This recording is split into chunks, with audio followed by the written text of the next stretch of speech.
Meet John and David. Both of them are friends and they have a small IT firm of their own. John's company has the necessary infrastructure such as physical servers, data centers, etc. maintained on premises. On the other hand, David has all of this on the cloud.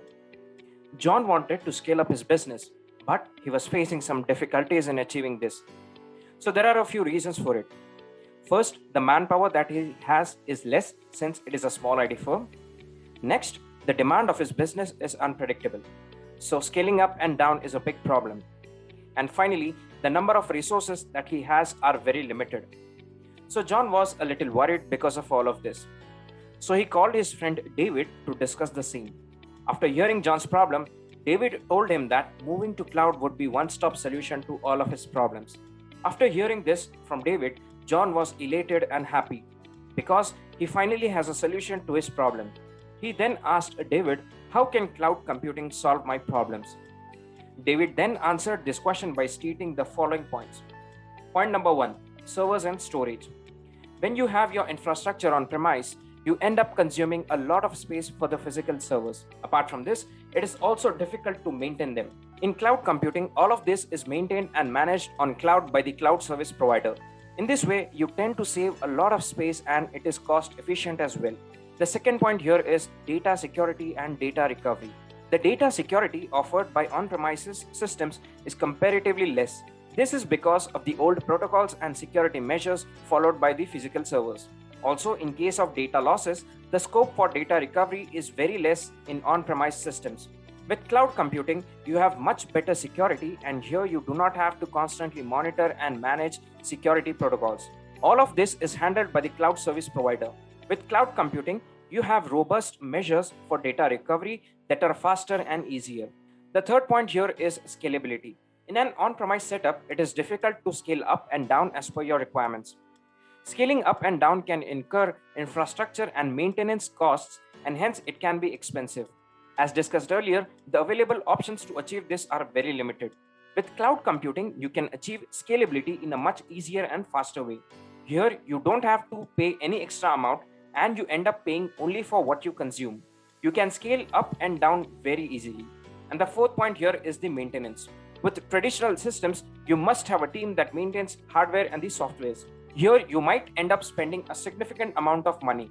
With cloud computing, the headache of maintaining everything is taken care by the cloud service provider. This is relatively inexpensive and hence very fruitful. After hearing all of this, John was quite satisfied. So the main question here is, what is cloud computing? So cloud computing is a platform that allows people to access and share data in a secure and a scalable way via the internet, and that too by using pay-as-you-consume model. In other words, cloud computing can be thought of as an internet-based computing where services such as servers, storage, and applications are delivered to the company's computers and other devices in a cost-efficient manner. Organizations of every type, size, industry are using cloud for a wide variety of uses such as data backup, disaster recovery, email, virtual desktops, software development and testing, big data analytics, and consumer-facing web application. So cloud computing has two types of model. The first one is the deployment model and the second one is the service-based model. So let's talk about the cloud deployment models. Here there are three types. The first one is the public cloud, next you have the private cloud, and the third one is the hybrid cloud. So if you talk about the public cloud, from the name itself, we get the idea that this cloud model is accessible to everybody. Here the cloud infrastructure is available to the public over the internet and they are owned by the cloud service provider. Next, if you talk about the private cloud, here all the computing resources and services are deployed and dedicated to a single organization. Here, the computing resources are owned and governed by the same organization.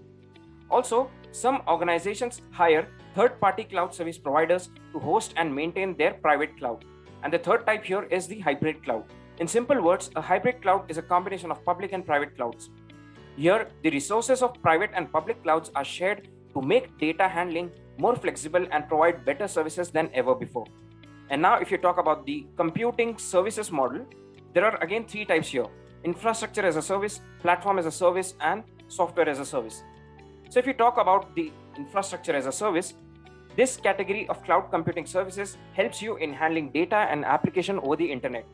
Here, the customers are provided with infrastructures such as servers, hard disks, bandwidth, network connections, load balancers, IP addresses, and so on. Flexibility is the word that perfectly describes infrastructure as a service. Services like compute, networking, and storage are handled by the cloud provider, and the rest you have to manage on your own. The next type here is platform as a service. So, platform as a service provides an environment that facilitates developers to build and create applications. So, platforms can be anything like databases, containers, web servers, and so on.